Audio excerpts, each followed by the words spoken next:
শেখ হাসিনা শুধু বিচারের কাঠগড়ায় দাঁড়াতে দেশে আসবেন বললেন উপদেষ্টা ফরিদা। ভারত ও আওয়ামী লীগের রাজনীতি নিয়ে সোহেল তাজের বিস্ফোরক মন্তব্য। দ্রুত নির্বাচনের রোডম্যাপ ঘোষণার দাবি খন্দকার মোশাররফের। জানাবো ভারতকে ব্যান্ডউইথ ট্রানজিট দেবে না বাংলাদেশ।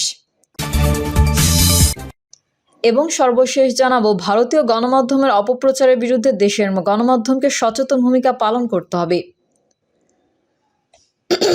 এতক্ষণ শুনছিলেন সংবাদ শিরোনাম, এবারে বিস্তারিত। তবে তার আগে অনুরোধ থাকবে আমাদের চ্যানেলটি সাবস্ক্রাইব করে বেল আইকনটি ক্লিক করুন। শেখ হাসিনা শুধু বিচারের কাঠগড়ায় দাঁড়াতে দেশে আসবেন বললেন উপদেষ্টা ফরিদা। সাবেক প্রধানমন্ত্রী আওয়ামী লীগ সভাপতি শেখ হাসিনা শুধু বিচারের কাঠগড়ায় দাঁড়াতে দেশে আসবেন বলে মন্তব্য করেছেন মৎস্য ও প্রাণী সম্পদ মন্ত্রণালয়ের উপদেষ্টা ফরিদা আক্তার। উপদেষ্টা বলেন, ভারত জুলাই অভ্যুত্থান ঠেকাতে পারেনি, শেখ হাসিনার পতন ঠেকাতে পারেনি, তাই তাদেরকে ভয় পাওয়ার কোনো কারণ নেই। হাসিনা শুধুমাত্র বিচারের কাঠগড়ায় দাঁড়াতে বাংলাদেশে আসবে, এছাড়া তার বাংলাদেশে আসার আর কোনো সুযোগ নেই। আমরা কাউকে আর ক্ষমতায় দেখতে চাই না, দেশ চালানোর দায়িত্বে দেখতে চাই। বাজার সিন্ডিকেটের জন্য সবাই কষ্ট পাচ্ছে উল্লেখ করে ফরিদা আক্তার বলেন, প্রকৃত মৎস্যজীবীদের তালিকা করে তাদের পাশে দাঁড়াবে সরকার। বাজার সিন্ডিকেটের কারণে সরকার দ্রব্যমূল্য নিয়ন্ত্রণ করতে পারছে না। ভারত ও আওয়ামী লীগের রাজনীতি নিয়ে সোহেল তাজের বিস্ফোরক মন্তব্য।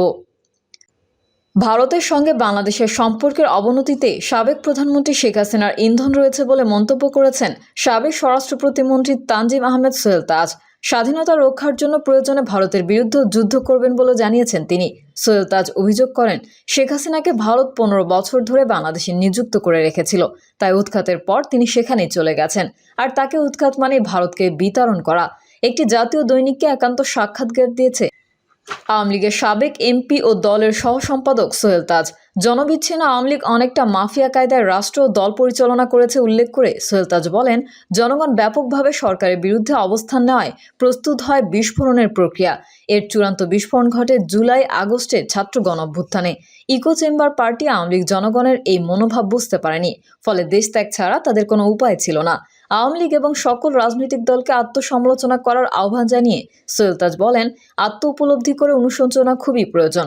জনবিচ্ছিন্ন আওয়ামী লীগ অনেকটা মাফিয়া কায়দায় রাষ্ট্র ও দল পরিচালনা করেছে। রাষ্ট্রীয় বাহিনীকে ব্যবহার করে দলের সশস্ত্র কর্মী দিয়ে 2000-এরও বেশি মানুষকে হত্যা করেছে। 600-এর বেশি মানুষ অন্ধ, হাজার হাজার মানুষ পঙ্গু। দেশের ইতিহাসে এমন নির্মম নিষ্ঠুর ও জঘন্যতম গণহত্যা কখনো হয়নি। শেখ হাসিনা স্বৈরশাসকের মাত্রাও পেরিয়ে গেছেন। তিনি নির্বিচারে শিশু হত্যা করেছেন, যুদ্ধেও এত শিশু নিহত হয় না। ক্ষমতা ধরে রাখার এরকম অপচেষ্টা আগে কেউ কখনোই দেখেনি। আওয়ামী লীগের ঝটিকা কর্মসূচিকে কোন দৃষ্টিতে দেখছেন? এমন প্রশ্নের জবাবে সোহেল তাজ বলেন, এটি আওয়ামী লীগকে ধ্বংস ও নিরীহ কর্মীদের বিপদে ফেলার আরেকটি নির্লজ্জ প্রচেষ্টা।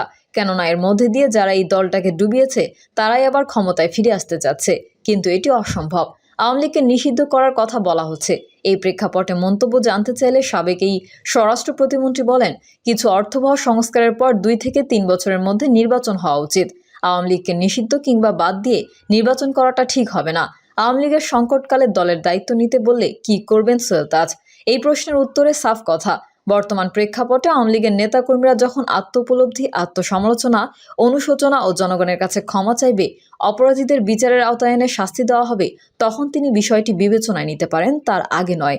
অন্তর্বর্তী সরকারের কাছে প্রত্যাশা প্রসঙ্গে সোহেল তাজ বলেন, বৈষম্যবিরোধী ছাত্র আন্দোলনে যেসব ইস্যুর কথা বলেছে তার সবটাই তিনিও চান। যেখানে গণতন্ত্র প্রতিষ্ঠিত হবে, বৈষম্য থাকবে না, অন্যায়, অনিয়ম ও দুর্নীতি দূর হবে, ন্যায় বিচার প্রতিষ্ঠা ও মৌলিক অধিকার নিশ্চিত করা হবে। এসব করতে হলে পর্যাপ্ত সংস্কার প্রয়োজন। নিশ্চয়ই তা করবে অন্তর্বর্তী সরকার। অন্তর্বর্তী সরকারে আমন্ত্রণ জানানো হলে যাবেন কিনা এমন প্রশ্নের জবাবে সোহেল তাজ জানান, এই মুহূর্তে তিনি সরকারে যেতে চান না। স্বাস্থ্য সচেতনতা নিয়েই কাজ করছেন, এটি নিয়েই থাকতে চান। দ্রুত নির্বাচনের রোডম্যাপ ঘোষণার দাবি খন্দকার মোশাররফের। অন্তর্বর্তী সরকারকে দ্রুত জাতীয় নির্বাচনের রোডম্যাপ দেওয়ার আহ্বান জানিয়ে বিএনপির স্থায়ী কমিটির সদস্য খন্দকার মোশাররফ হোসেন বলেছেন, দ্রুত নির্বাচনের রোডম্যাপ দিয়ে জনগণকে নির্বাচনমুখী করতে হবে, তাহলে পরাজিত শক্তির সব চক্রান্ত ব্যর্থ হবে। সংস্কারের কথা বলে অনির্দিষ্টকালের জন্য ক্ষমতায় থাকলে ষড়যন্ত্র ও অস্থিরতা আরও বাড়বে বলে দাবি করেন বিএনপির এই প্রবীণ নেতা। বলেন, কেউ যাতে আধিপত্য বিস্তার করতে না পারে তা নিশ্চিতে সবাইকে ঐক্যবদ্ধ থাকতে হবে। নির্বাচনী রোডম্যাপ দিয়ে জনগণকে নির্বাচনমুখী করতে হবে, তাহলেই চক্রান্তকারীদের সব ষড়যন্ত্র ব্যর্থ হবে।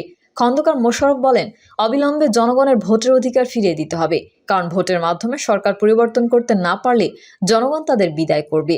অন্তর্বর্তী সরকার দীর্ঘ সময় ক্ষমতায় থাকলে অস্থিরতা আরও বাড়বে। জনগণকে নির্বাচনমুখী করা গেলে দেশবিরোধী ষড়যন্ত্র মোকাবেলা সম্ভব বলেও দাবি করেন তিনি। ভারতকে ব্যান্ডউইথ ট্রানজিট দেবে না বাংলাদেশ। উত্তেজনার আবহে এইবার ভারতকে ব্যান্ডউইথ ট্রানজিট দেওয়ার সিদ্ধান্ত প্রত্যাহার করল অন্তর্বর্তী সরকার। উত্তর পূর্ব ভারতের রাজ্যগুলিতে মোবাইল ইন্টারনেট সংযোগ বাড়ানোর ক্ষেত্রে বাংলাদেশের ভূখণ্ড ব্যবহার করে ব্যান্ডউইথ ট্রানজিট সুবিধার জন্য আবেদন জানিয়েছিল নয়াদিল্লি, কিন্তু সেই প্রস্তাব নাকচ করে দিয়েছে বাংলাদেশ টেলিকমিউনিকেশন রেগুলেটরি কমিশন। প্রসঙ্গত, প্রতি সেকেন্ডে যে পরিমাণ তথ্য পাঠানো যায় তাকে ব্যান্ডউইথ বা ডেটা ট্রান্সমিশন স্পিড বলা হয়। ডক্টর মোহাম্মদ ইউনূসের নেতৃত্বাধীন অন্তর্বর্তী সরকারের একটি সূত্র জানাচ্ছে, আঞ্চলিক ডিজিটাল হাব হিসেবে বাংলাদেশের ভূমিকা দুর্বল হতে পারে, এমন আশঙ্কায় এই সিদ্ধান্ত নেওয়া হয়েছে। গত 1 ডিসেম্বর এই বিষয়ে একটি নির্দেশিকা জারি করেছে বিটিআরসি।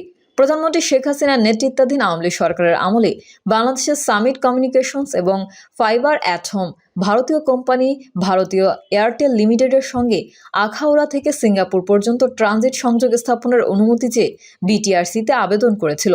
তাতে প্রাথমিক সম্মতিও মিলেছিল।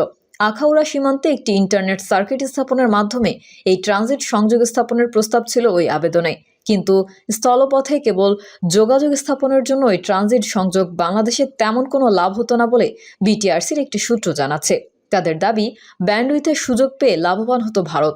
সামিট কমিউনিকেশনস এবং ফাইবার অ্যাট হোম আওয়ামী লীগের ঘনিষ্ঠ। আওয়ামী লীগের প্রেসিডিয়াম সদস্য ও গোপালগঞ্জ 1 আসনের 5 বারের সংসদ সদস্য ফারুক খানের ছোট ভাই সামিট কমিউনিকেশনসের চেয়ারম্যান মোহাম্মদ ফরিদ খান একই সঙ্গে ক্ষমতাচ্যুত প্রধানমন্ত্রী শেখ হাসিনার ছেলে ও আইসিটি বিষয়ক উপদেষ্টা সজীব ওয়াজেদ জয়ের ঘনিষ্ঠ বন্ধু। খবর আনন্দবাজার। ভারতীয় গণমাধ্যমের অপপ্রচারের বিরুদ্ধে দেশের গণমাধ্যমকে সচেতন ভূমিকা পালন করতে হবে। ভারতের গণমাধ্যমে বাংলাদেশের বিরুদ্ধে অপপ্রচার চালানো হচ্ছে বলে অভিযোগ করেছেন বৈষম্য বিরোধী ছাত্র আন্দোলনের কেন্দ্রীয় আহ্বায়ক হাসনাত আবদুল্লাহ। তিনি বলেন, ভারতীয় গণমাধ্যমগুলো বিদ্বেষ ছড়ানোর অপপ্রচার চালিয়ে যাচ্ছে। এর বিরুদ্ধে দেশের গণমাধ্যমকে সচেতন ভূমিকা পালন করতে হবে। আমাদের দেশে যে হিন্দু মুসলমান বিদ্বেষ নেই, ধর্মীয় সম্প্রীতি রয়েছে, তা গণমাধ্যমে বেশি বেশি তুলে ধরতে হবে। একই সঙ্গে ভারতের যেসব মিডিয়া প্রোপাগান্ডা চালাচ্ছে সেগুলোর বিরুদ্ধে কাউন্টার প্রোপাগান্ডা সেল গঠন করে দেশের মিডিয়ারও সরব উপস্থিতি প্রয়োজন। আওয়ামী লীগের রাজনীতিতে ফেরা প্রসঙ্গে হাসনাত আবদুল্লাহ আরও বলেন, আওয়ামী লীগ নিষিদ্ধ হবে কি হবে না সেই সিদ্ধান্ত 5ই আগস্ট হয়ে গেছে। দলের প্রধান হাসিনা যখন পতন হয়, পালিয়ে যায় এবং যেই দলের হাতে 2000 শহীদের রক্ত এখনও লেগে আছে, সেই দল আবার পুনর্বাসিত হবে কি হবে না তা 5ই আগস্ট নির্ধারিত হয়ে গেছে। জুলাই গণ আন্দোলনের শহীদদের রক্তের বিচার না হওয়া পর্যন্ত এবং এই গুম হত্যার বিচার না হওয়া পর্যন্ত আওয়ামী লীগের পুনর্বাসন হওয়ার প্রশ্ন একদম অপ্রাসঙ্গিক।